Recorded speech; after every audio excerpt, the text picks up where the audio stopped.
Hey guys, Tim here. I'm just about to go into the club to perform my part. I'm rehearsing it. Man, it's a lot of fun, but it's kind of funny because you get inspired by things that you've seen in your life to do some of these stand-up acts.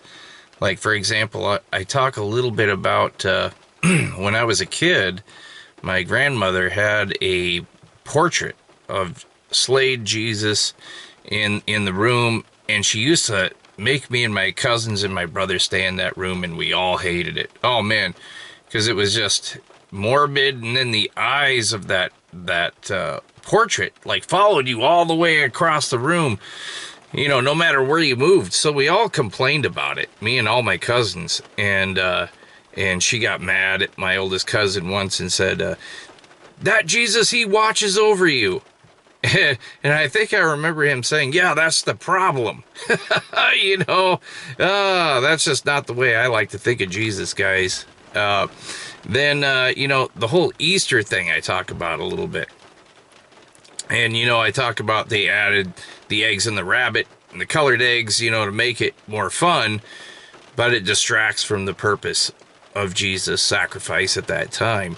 Which is true. They actually did that. They added Easter. It was a pagan holiday, and they did it to gain more customers. So it really sucks that they did that, but that's what we're stuck with today. I was like, I don't know if I'm going to use that line or not. On one hand, it's a little racial. It could be construed as a little disrespectful. So maybe next time, I don't know. I got some thinking to do on that one. I like to, anytime I talk about Jesus, I want it to be tasteful, and I don't want to offend anybody. So here we go, guys. I'm going in. All right, your next comedian, he's off the road. Give it up for the super trucker, Tim, everybody.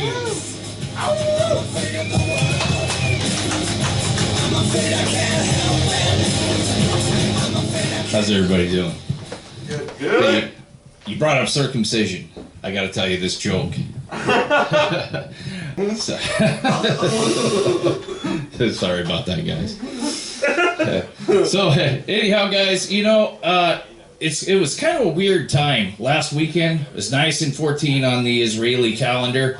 It's the date that Jesus finished his ministry. You guys have probably heard that going through Now, it's weird to me because I had a girl ask me, what's the deal with the eggs and the rabbit and all that stuff? And I said, well, I guess people just thought Jesus dying wasn't enough fun.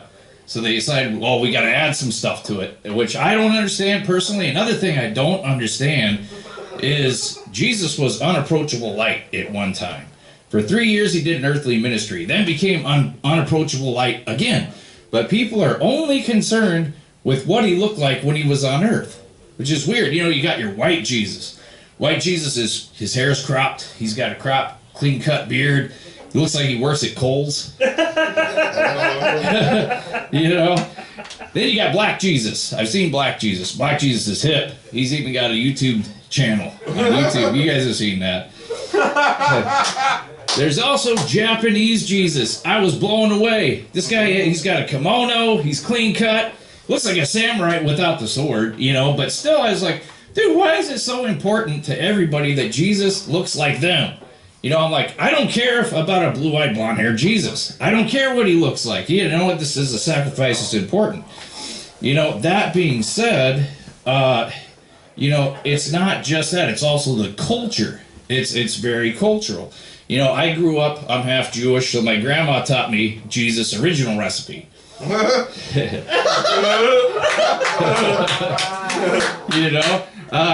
here's how she taught me about Jesus. She said, she's Jewish Christian, so she said, she owned a fruit and nut tree farm. So she said, my son, every time you bite into a piece of fruit, thank Jesus because he made this for you. So I said, every time I started thinking, well, if everybody's gonna make Jesus what they want him to be, I want him to be cool.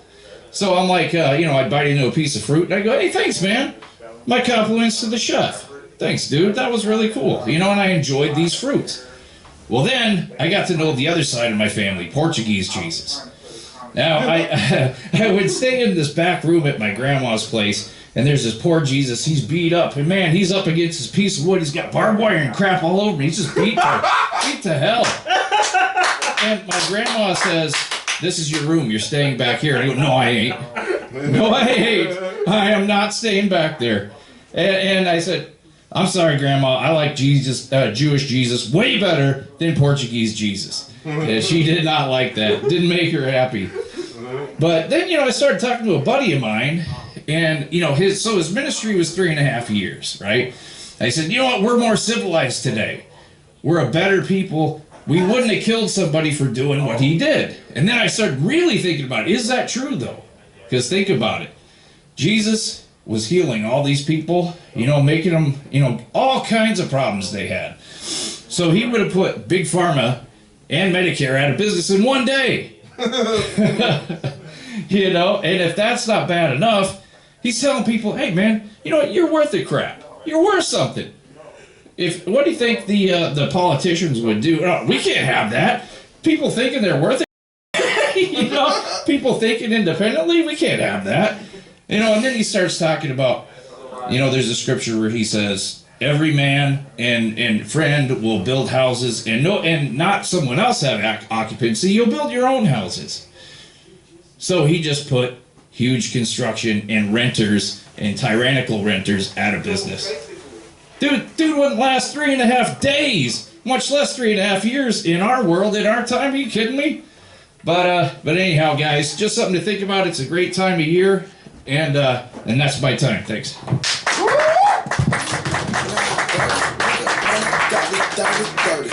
Dirty pistol, I'm a motherfucking dirty nigga.